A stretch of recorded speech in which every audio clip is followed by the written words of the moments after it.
so much for this interview.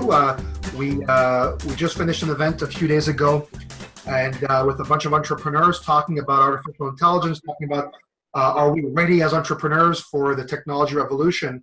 And there's really one thing that you talked about at the end that really sparked everyone's eyes and everyone's ideas. It was around the extreme customer experience. So can you maybe just summarize a bit how you what that's all about and how us as entrepreneurs need to be aware of that? Okay, well, what it is that right now we have a lot of support assistance from software that allows businesses, essentially big businesses like Amazon, Microsoft, Facebook. They've been developing all these technologies that give us as consumers fine-tuned results to what we're looking for. They're serving you essentially recommendations. When you're doing Google search, it looks through your history and tries to find exactly what you as an individual, as a sole individual, not a market segment, need or want next. So there's all this technology that's been built, and it's generated an expectation from us that we want something that is tailored to us as an individual, not as an age group or anything like that. So because of that expectation and the growing number of applications that are providing that to that expectation, every business has to tailor to the individuals. And you can't do that using staff very much. Because you need a lot of staff in some business models. There's a lot of staff to cater to all the clients specifically, and you can't know everybody that comes into the door.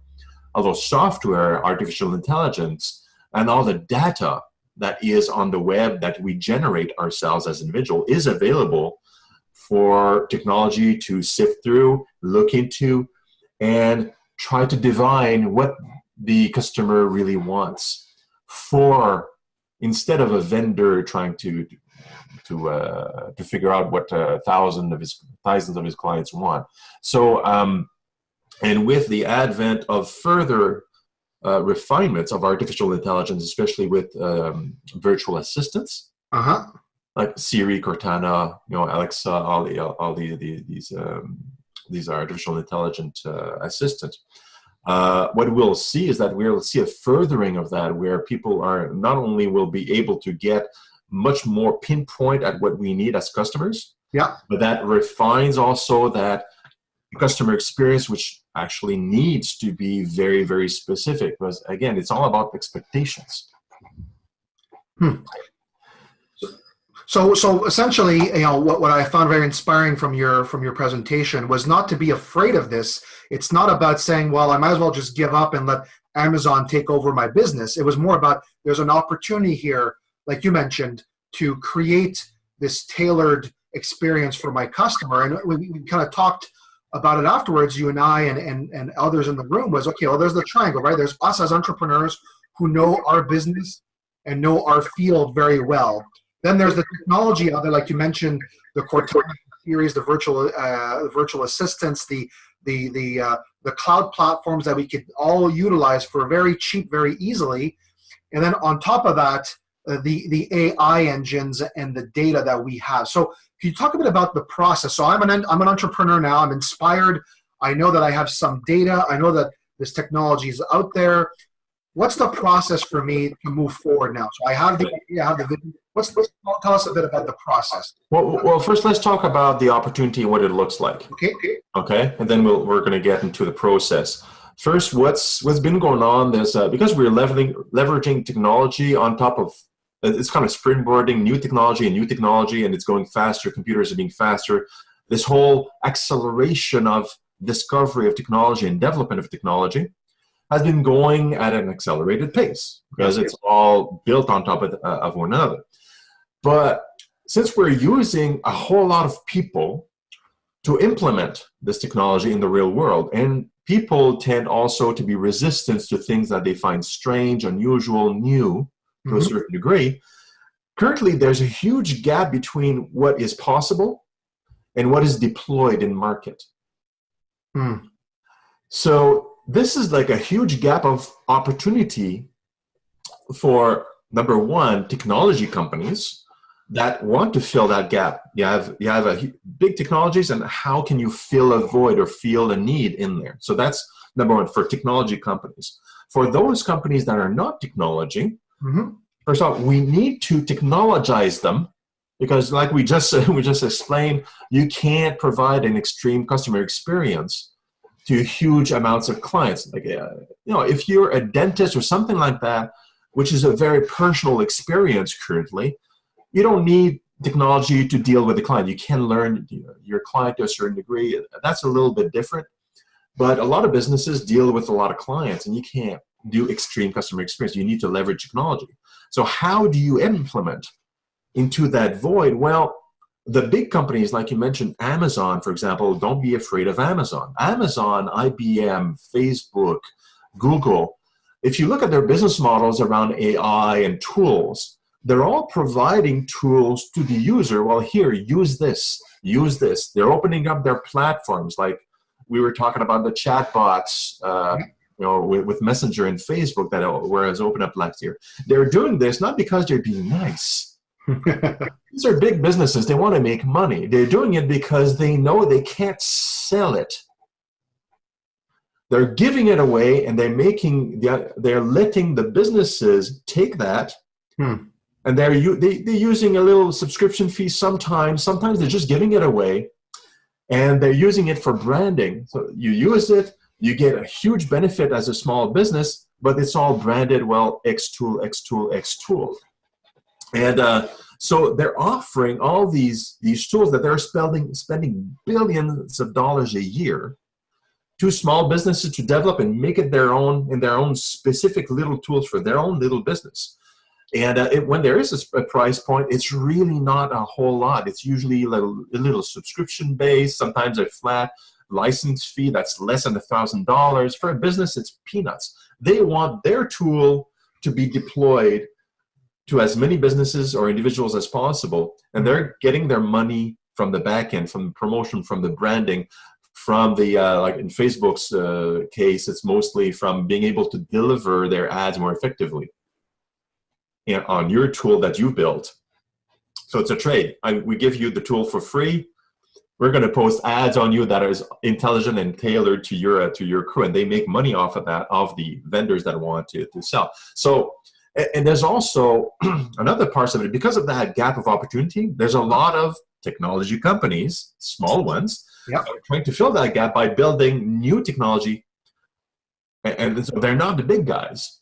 And those small companies are in Ottawa. They're all over the place. And Canada is huge in technology, by the way, guys. We're really good at building new stuff because we have huge experts around.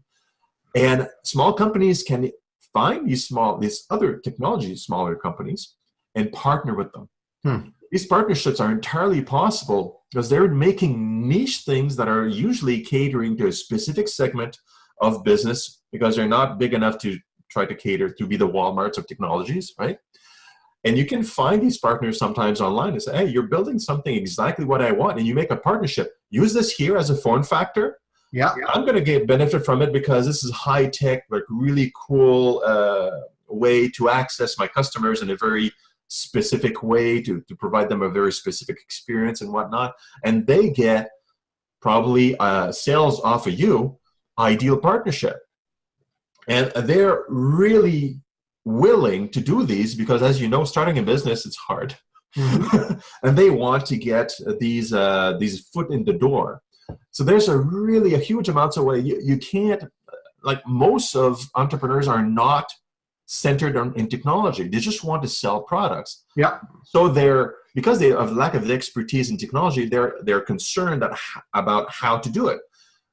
The experts are out there, and they're fully aware and willing to partner, to provide you with APIs, to provide you with technology, to allow you to do it, and they'll advise, install, develop, whatever you need to make it work. And there's always the third option, which is hire a developer or a developing company. They know technology, and they know how to hook things up. The resources are already out, and they'll build it in for you. You just create that relationship and that trust, and away you go. You bring up a good point there, and this is something I was, trying to vocalize the other night, but probably didn't come out all that well. I was trying to say, you know what, the opportunity is, you mentioned the word partnership with these technology companies. So as an entrepreneur, you may not be a technology company, but you're an expert in your field. The technology companies are experts in their field, but not in your field. By partnering together, you're not only, the technology company around AI or services is not only getting a client out of you, and you're not only delivering a better experience to your customers, you may actually be creating a new product together that has a huge market that is well beyond the transformation that you could do in your own business. So not only when you transform your business, you could tap into a whole new market. I always tell people, if you are creating something that solves your problem, chances are it solves thousands of people's problems in that same market, and that's where the real money is. Oh, I mean, it's absolutely. I deal with lots of startups. I have for years and years, and so did you, Pascal. I know. And right now, it's super exciting because from a bird's eye view, like I'm looking at all these startups, and I'm always talking about partnerships. Mm-hmm. And one of the main reasons for that is that you have the technology company that is building awesome tech, but they are terrible at selling. Awful, because they are technical people. They usually don't deal well with humans. I mean, their thing is technology. That's what they know. And on the other hand, you have companies that are generating great sales because they are social and they're generating sales. They're dealing with the customers. That's what they know. They're great. Like, put both together. One wants technology, can generate sales already, and the other one is an expert at technology but does know shit about sales. Partnering them together, I mean, the technology companies, when they find a fit like that, they are so happy because they don't want to do sales in general. It's a burden to them. They just want to code and do some neat technology things. So if you put them together, so there are networks out there where there's an attempt to do this, but this group and that group don't really talk together a whole lot. Mm-hmm. But there's attempts to that. But if you could just do a little bit of a search, if you're a tech company, look for service companies that you can partner with. If you're a service company already with sales and you want tech, look for niche, and they're a little bit hard to find because they're bad at selling. Nobody knows they're there, but they are around. But there are networks, the Auto Network. You got the Tech Tuesdays. You got a bunch of networks here in Ottawa, meetups, where you can find groupings of technology companies kind of gathered together. There's a whole bunch of ways, and just like Google searches, if you search for something specific, maybe you'll find it. And that helps to fill that gap. And like to your point, sometimes you discover just by association, discover that, put A and B together. Not only do you resolve my concerns and my issues about how I'm going to sell in the future and how am I going to deal with AI searching for for people on their own with no emotions, and these are conundrums. Not only can you fix that issue, but also you can find new products, new services that you didn't have before. Yeah. And it doesn't cost anything really.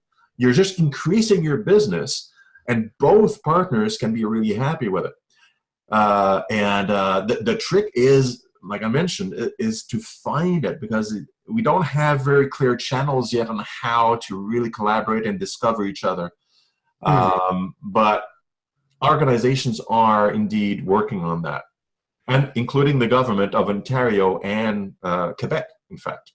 So I think we kind of answered the process question. Instead of thinking, oh, how much money do I have to spend, and I have to hire a technology firm that I've never worked with before to build something that I don't know really what I want. The reality is imagine, like you mentioned, don't worry about how much it costs or how it gets done. Imagine your extreme customer experience, put that on paper, record it, really grab hold of that, and then start finding a partner and share that with them. And if it resonates, then magic can happen together by building something. And then your business becomes the testing ground for that product. And the technology company now has a partner and is able to productize some of the crazy AI technologies that they built, and all of a sudden you've now come together to create a whole new market. And I think that's the key that everyone listening has to remember. Is it's not about how much I have to spend and how do I do this, is wait a second, tap into this whole new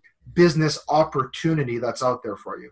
I would figure the first step is, it's a little bit idiotic because it's so stupid, but it's the important one, is understand your business and your customers that you want to reach. Like I had a chat with, I forget her name, but but they were in the restaurant business. They were catering. They knew their clients, the millennials and younger, health foods, and they came to me and said, "Well, I don't want the AI to serve my people, because people come to us and it's really personal interaction." I told us, like, well, that's not what I'm saying. I mean, AI is available. You can do that. You can fully automate your store if you want, but maybe it's not a good idea. You have to understand your customer. However, what does your customer want in addition, and also in a way to customize specifically to what they want? Because that's really the point, is the extreme customer experience. Maybe the customer does expect to have a human being serving them. So don't take that away. Maybe it expects, especially if you're dealing with millennials or younger, maybe they expect doing a lot more stuff they don't want to deal with on their smartphone. Maybe they want to have the option of delivery to the door using a self-driven vehicle, for example. And they said, "Oh yeah, that's a pretty good idea." It's like we can fine-tune the restaurant experience to specifically who we want to serve, but giving options to some of those niche people because they want delivery, because they want different things, and that's great. And we could partner potentially with a company that specializes in self-driven vehicles that are in the food industry. Because DHL and Amazon are doing fleets of self-driven vehicles, and we'll have them on the road very, very soon all over the world. Well, these are general delivery trucks. But if you want to have a very customized experience, you can have a smaller company that specializes in something very niche, like delivery of food, cool, warm, lukewarm, whatever you need. Now, these are companies that are way more willing to partner because they're small. And then you can put your brand on the truck that's yours, and you can do something very interesting in providing this additional value add to the customer that you want and that you like, and provide that extra value that will customize their experience depending on their choices that they make. So that's just an example. Yeah, it's very case by case. So when you start by the needs of your business, which you know as an entrepreneur exactly what you know your client, and you figure out, well, what can I add as far as value, and then you can figure out what kind of technologies or partners you can acquire or partner with or make a deal with to enhance your biz. And one other point about specifically about search, because everybody kind of search or pre-searches what they're looking for as far as services and products, right? Using Google. And Google already has algorithms in AI that tries to fine-tune what you're trying to look at. On the other hand, what you have to think about, you're trying to promote your business online. You have to align yourself in such a way online that the AI will find you and recommend you to your demographic that you're trying to reach.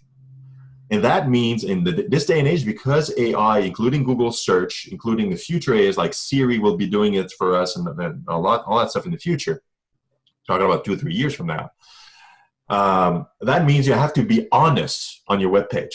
And you have to be obvious with your specific, very niche value proposition, because the AI is unemotional. It doesn't care if you succeed or fail. It doesn't know loyalty. So it's going to try to match what's best for the taste of its client, so to speak, or its master, if you will. So if you're writing on your first page exactly what you are, and you put the right images that shows who you are and who you're trying to serve and what kind of need you're trying to provide, the AI will latch onto that. There's no way of tricking it, believe me. Just be obvious and be niche.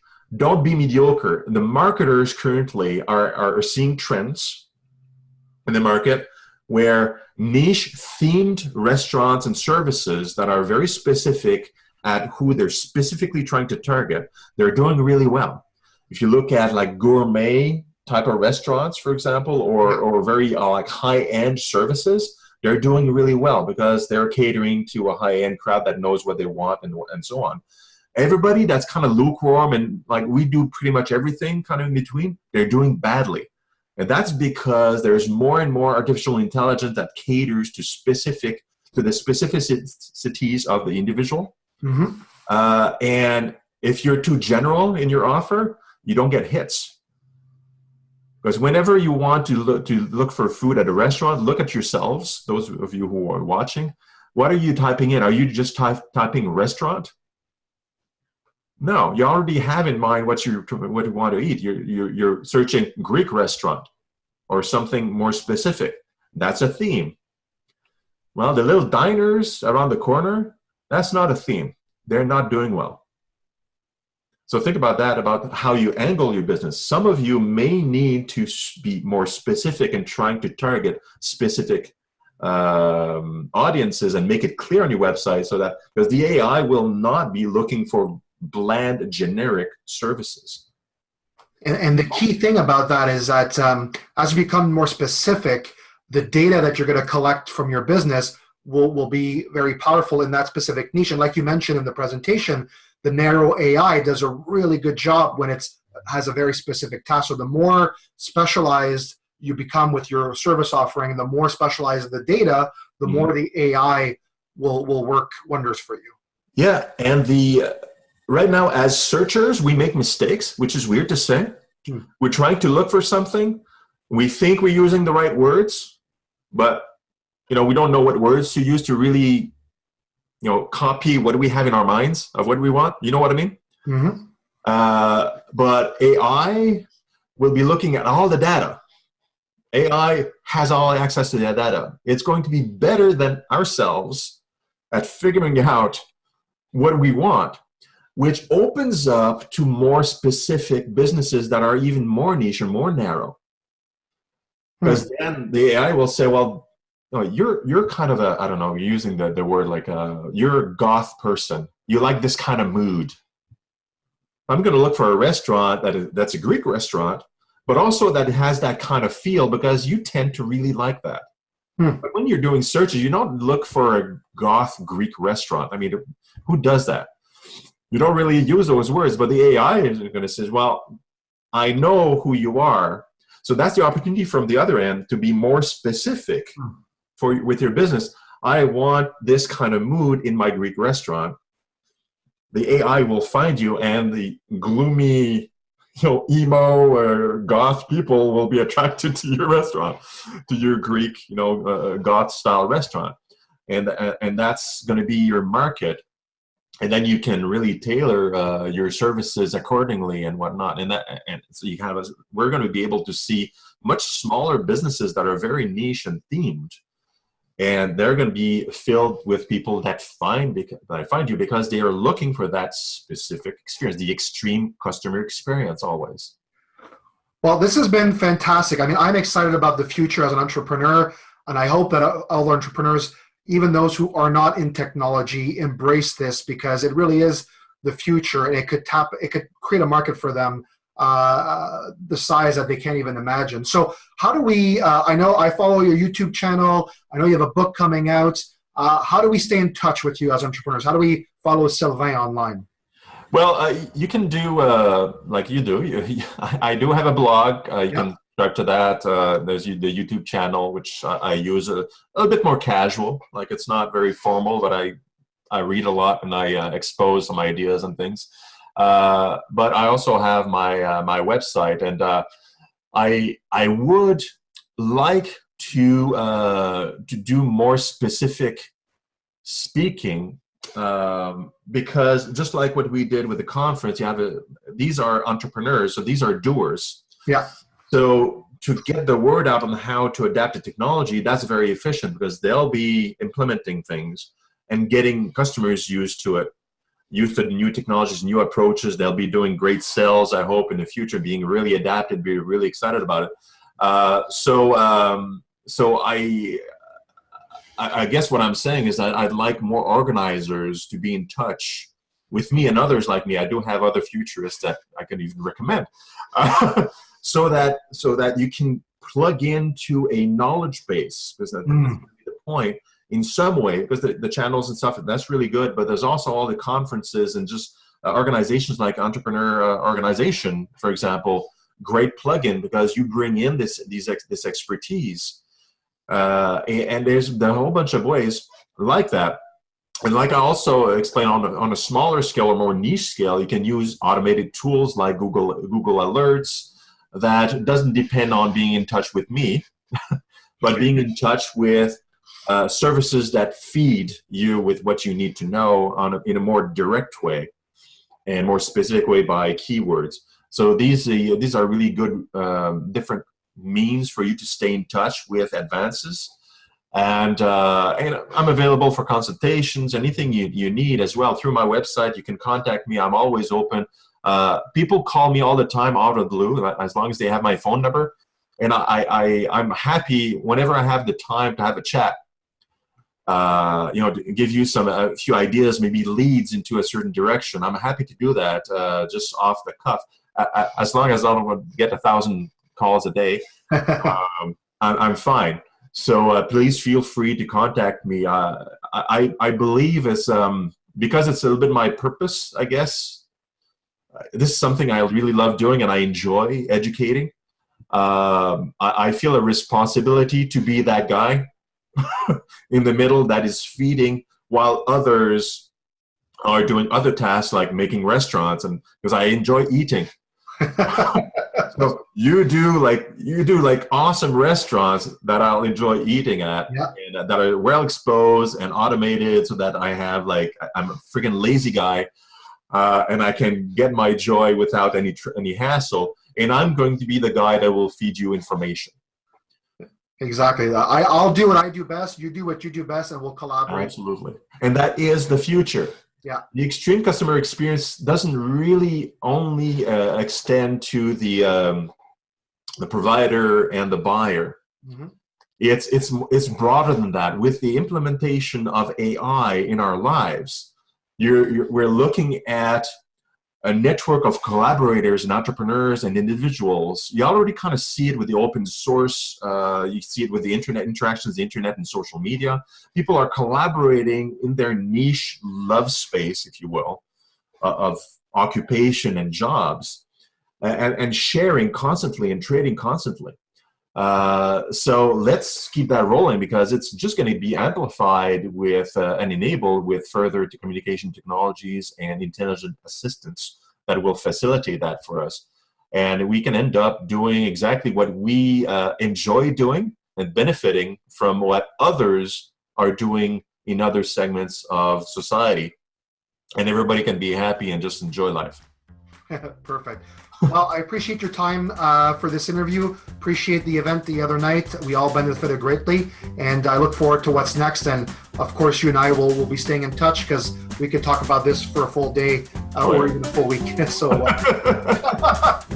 was a great pleasure, Pascal. Thanks for inviting me. Okay, thanks so much. Bye-bye.